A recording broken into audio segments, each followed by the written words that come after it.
Alright, so I have this keyboard. It's called the Alesis Micron. It's actually my wife's, and it's not very fun to use by itself, for me anyway, because it only has one knob on the front of it and a couple buttons, and it's hard to program and takes forever, and it's kind of hard to visualize what's inside of it, and it's actually quite a little monster. So I'm going to show you how to throw that inside of Ableton, use all Ableton's effects, and control it via MIDI, and mess with the presets on it with a nice GUI interface, which is free from a developer. So first, we need to get that GUI interface, which is a audio unit, and we're going to come to this site right here, my site, verizon.net/retroware. You can also search for Micron editor, and it comes up as like the second result. So you'll want to download the plugin and then set it up and get it working, and then you'll want to donate probably, because you'll be so happy about the new lease on life that your Micron has. And I don't remember what the installation does. If it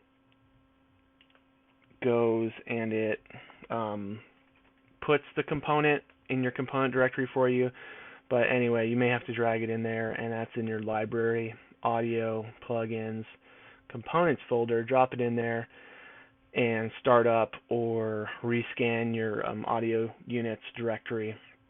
And the first thing, you're going to want to make sure that your Micron is connected to your computer, and the Micron doesn't do USB, so you have to take your audio interface and connect it with MIDI cables to your Micron, and that's right there. And then you need to have an audio cable coming out of your Micron to your audio interface. Plug that into an input, and remember what input that is.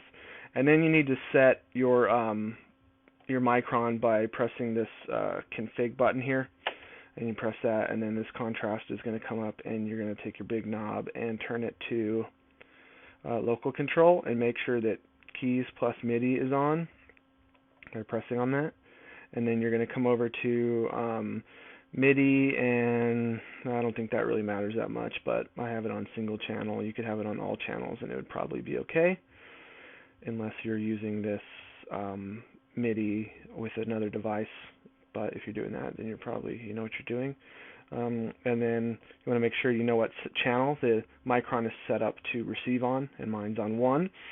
So we have that, and I have a program on here, Super Mini, and so that's already set up on there. So let's just go back to our computer and drop our keyboard on the ground and pick that back up and play iTunes and pause it again so you can't hear that new MF Doom stuff, and then stop Ableton, because we don't want Ableton to be playing right now. And this is my default set that comes up, and I'm going to want a MIDI track here, and I'm going to come over to Live Devices and grab an instrument, the external instrument, which is really cool, and I'm going to pick my MIDI output that I have going to the Micron, and that's my HDSP multiface. And on channel 1, which I set the Micron up to receive on, and then I will pick the input that I have the Micron plugged into my sound card on, which is input 12. And then I'm going to make sure I have this record enabled here, and then I have a MIDI input coming in, and I have a keyboard plugged in. So I'm going to play my keyboard, which is not the Micron. It's going to take MIDI into this track, send it to the Micron. Audio is going to come back from the Micron, and we're going to hopefully hear it here. And I'm not hearing it. Why not? Why not?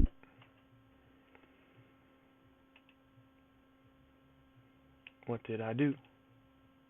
Oh, I turned my volume down. It wasn't coming out of my speakers. So yeah, we were hearing it probably on the recording. So that's good. So that's pretty cool, and I kind of knew you could do that, but I'd never really done it before with an external MIDI module thing, because the one I have is from like 2000 and it's broken, doesn't work anymore.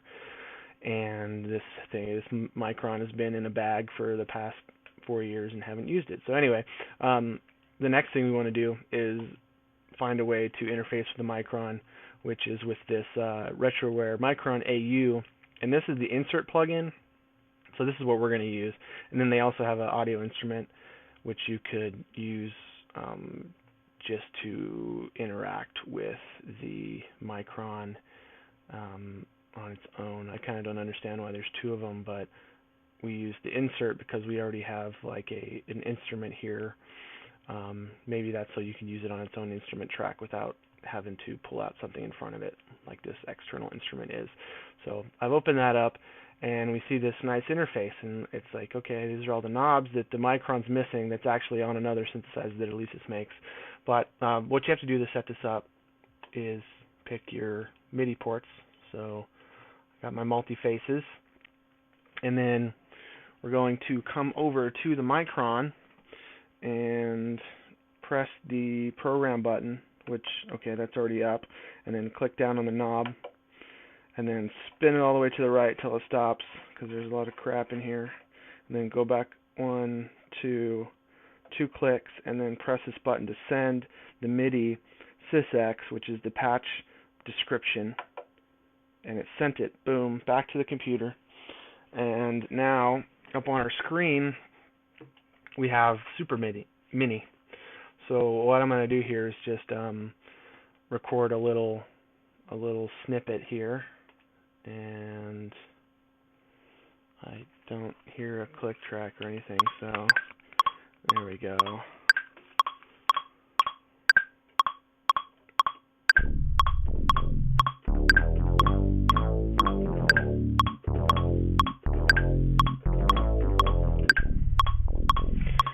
Okay, so there's that, and we'll just trim that stuff out of it.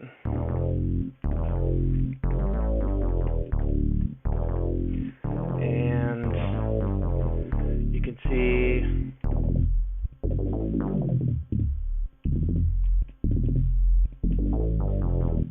we can now twist knobs and stuff. We could change to a distortion, crank up the level, play it. Oh, dang. Okay, so then there's a modulation matrix, and all this stuff is inside the Micron, of course, but now you can assign things a little more easily. You can use the mod wheel on your keyboard. Like the Micron, those two sliders are actually mod 1, mod 2, so you can assign those to different things, like let's say the OSC1 pitch full, and let's go mod 1, or nope, sorry, mod 1. OSC2, and then let's see what that does. Let me take that distortion off, that's a bit much.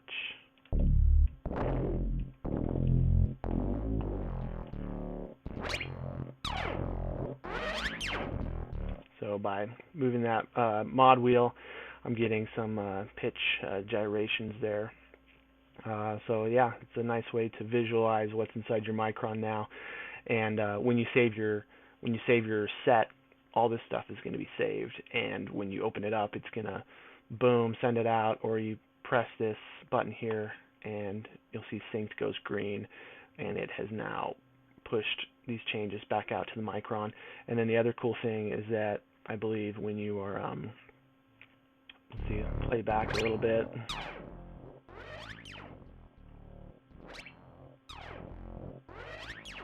Well, it looks like it kind of recorded those movements already.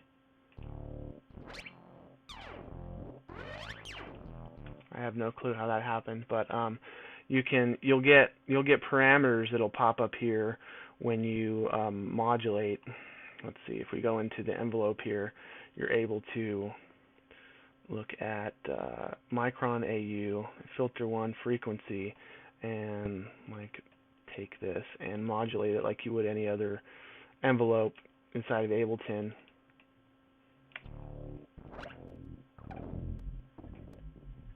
Okay, so yeah, that's doing what it should be doing.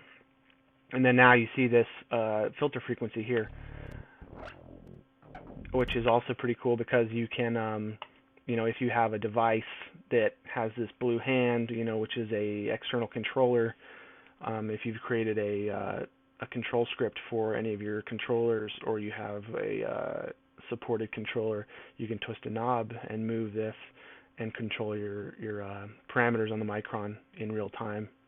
So that's about all there is to this. The only other thing I ran across while doing this is the SysX librarian, which is a cool Macintosh utility to manage your MIDI patches, and you can dump all of your patches from the Micron. If you go press config and then spin all the way to the right and press it, it'll dump all of your patches into this program, and you can save them. So maybe you have some stuff you want to keep and you don't want to lose it, and you are afraid of messing it up with this program or something. But say you come in here and you make a patch that you like, and it's on your Micron, and it's playing it back. So your Micron, it's been altered, so you need to go back to your Micron's control panel and save that program if you want to keep it, to go. Otherwise, it's just going to be sitting inside of this plugin inside of your live session. So that's all there is to it. It's pretty easy, and it's very cool, and lets you take advantage of the virtual analog hardware that you have sitting neglected in this little keyboard.